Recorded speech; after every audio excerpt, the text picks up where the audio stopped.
자, 고려의 건국에 대해서 알아보도록 하겠습니다. 고려의 건국을 얘기하려면 그 이전에 궁예에 대해서 알아야 된다. 그래서 태백일사 고려국 본기는 후고구려를 세운 궁예의 혈연에 대한 숨겨진 이야기라고 하는 것은 이게 고려국 본기에서 처음 밝히는 내용입니다. 그리고 건국 과정에 대해서 자세히 기록을 하고 있습니다. 우리가 뭐 궁예라고 하면은 딱 이제 드라마에서 보면 이분이 나오잖아요. 그래서 이해를 돕기 위해서 이 드라마의 얼굴들을 많이 썼습니다. 태봉국 왕 궁예는 그 선조가 평양인으로 본래 보도광 고안승의 먼 후손이다. 이게 이제 태백일사에서 유일하게 다루고 있는 내용입니다. 궁예가 어디 출신이냐라고 했을 때 보도광 고안승의 먼 후손이다 이렇게 나옵니다. 이 고안승이라는 분은 누구냐면 바로 삼국사기에는 이렇게 나옵니다. 고구려 수림성 사람 대형모잠, 건모잠이라고 하죠. 대형모잠이 고구려의 유민들을 모았다. 그는 이제 고구려가 멸망을 했습니다. 그는 고구려의 유민들을 모아서 부흥운동을 일으키는데 고구려 대신 연정토의 아들 안승을 만났다. 그들은 안승을 한성으로 맞아들여 임금으로 삼았다. 이렇게 이야기를 하고 있는데 이건 삼국사기에서는 연정토라고 해서 연개소문의 동생의 아들이 바로 안승이다. 안승은 그럼 연안승이 되겠죠. 그런데 그것이 아니라는 겁니다. 그래서 다른 문헌을 보면 고 안승은 보장왕의 외손이다 이렇게 나옵니다. 고 안승은 보장왕의 외손으로 고구려가 멸망한 후 부흥운동을 일으킨 건모잠에 의해 왕으로 추대되었으나 의견 차이로 건모잠을 죽이고 신라로 투항하게 된다. 이게 이제 고구려 멸망이 668년이고 669년에 있었던 그런 사건이다. 이때 또 하나 뭐가 있었냐면은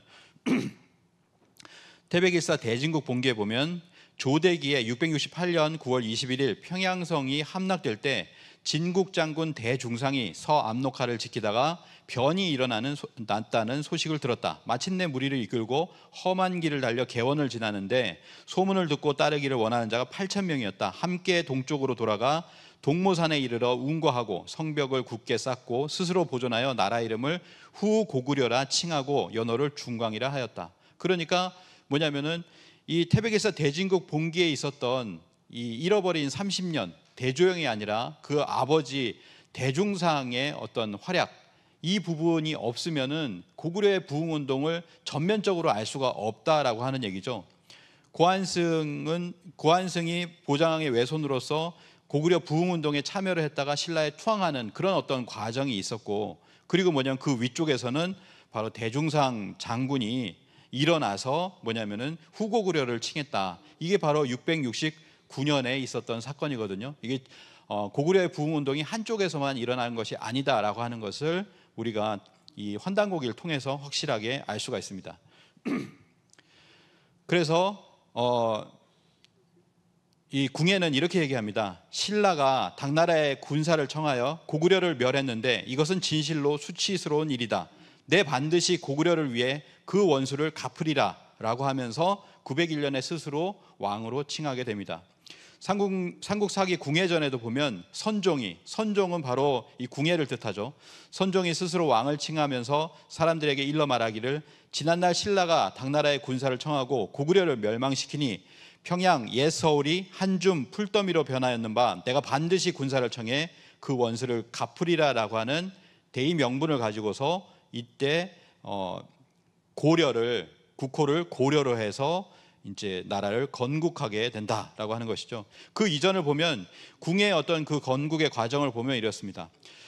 태백일사 고려국 본기를 보면 892년 궁예는 국가가 쇠약해지고 어지러워지는 것을 보고 기회를 틈타 무리를 모아서 고구려의 옛 땅을 회복하고 여러 대의 원한을 씻고자 죽주의 도적 기헌에게 몸을 던졌다. 기헌이라고 하는 죽주의 반란군 수장에게 몸을 던졌습니다. 그러나 기헌은 아랫사람을 업신여기고 거만하여 예로서 대우해주지 않았습니다. 그래서 이 부분도 똑같이 삼국사기에도 그대로 이렇게 나오고 있죠. 죽주의 도적 괴수 기헌에게 의탁하였다. 그러나 업신여기고 잘난 체하여 예우하지 않으니 선종, 바로 궁예는 답답하고 스스로 불안해져서 몰래 기헌의 휘하에 원회와 신헌과 결연하여 친구가 되었다라고 하는 것이 태백일사 고려국 본기에도 나옵니다. 그래서 원회와 신헌 등과 몰래 결탁하여 친구로 삼아 북원의 도적 양길에게 투신하게 된다라고 하는 거죠. 그래서 이제 양길에게 투신을 하게 되고 양길이 군사를 내주어서 궁예는 아슬라를 공격하는 장면이 고려국본기에 나옵니다. 아슬라는 현 강릉으로 이렇게 추정이 되고요. 이 아슬라를 공격하면서 무리가 600명에 이르자 스스로 장군이라 일컫고 군사와 고락을 함께하고 주는 일과 빼앗는 일을 사사로이 하지 않으므로 사람들이 모두 마음속으로 경외하였다라고 합니다. 그리고 896년에 이렇게 되니까 태수 왕융, 바로 왕건의 아버지입니다. 왕건의 아버지 왕융이 궁예에게 송악군을 바치고 그리고 귀순하여서 이렇게 설득하게 됩니다. 대왕이 만약 조선, 숙신, 변한 땅에서 왕노릇을 하고자 하시면 먼저 송악을 점령하고 저의 장자 왕건으로 그 주인을 삼는 것보다 더 좋은 계책이 없을 것입니다 라고 하니까 궁예가 이 말을 쫓아서 20살이 되었던 왕건이 이때 이 성에 이렇게 주인이 이렇게 되는 겁니다. 그렇게 해서 이제 궁예의 직속으로 이렇게 들어가게 되는 거죠. 그래서 궁예는 자신의 힘으로 차지한 강원도 지역을 기반으로 해서 장군을 자칭하여 양길에 맞서게 되고 양길은 899년에 궁예와 전면전을 벌여서 대패하게 됩니다. 그래서 아까 말씀드린 대로 바로 901년에 궁예가 왕을 칭하면서 동시에 국호를 고려라고 하였다라고 합니다. 물론 이걸 두 번 이제 국호로 바꾸기 때문에 그 국호를 다시 한번 고려를 쓴 것이 바로 왕건이다 이렇게 볼 수가 있는데요.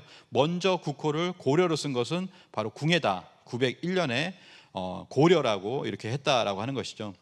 그리고 이제 17년이 지나서 천수원년 여름 6월에 왕건이 홍유, 배현경, 신순겸, 복지겸 등 여러 장군의 추대를 받아서 날이 밝을 무렵에 곡식더미 위에 앉아 군신의 예를 행하였다. 그리고 사람들을 시켜 뛰어다니면서 왕공이 이미 의기를 들었다라고 외치게 하였다. 이때 달려와 따르는 무리가 이루었는데 만여 명이나 되었다라고 태백일사 고려국본기에도 이렇게 정리가 되어 있습니다.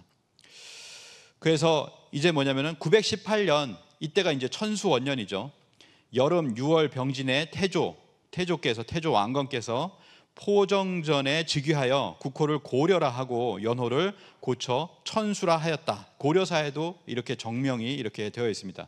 그렇지만 이제 918년에 이렇게 궁예를 몰아내고 즉위를 했지만 이후에도 18년이라고 하는 시간이 더 걸린 거예요. 그때 뭐냐면 후백제가 아직 남아 있잖아요. 그래서 후백제를 완전히 이렇게 멸망시키고 935년에는 신라가 멸망하게 되고 그리고 936년에는 1, 2천에서 백제군의 대승 후백제를 멸망시키게 됩니다. 그래서 견훤이 사망하게 되고요. 이러므로 해서 완전히 후삼국이 통일이 되어서 이제 고려가 완성이 되었다 뭐 이렇게 볼 수가 있겠죠. 그리고 나서 943년에 이제 그때 승하하시게 됩니다.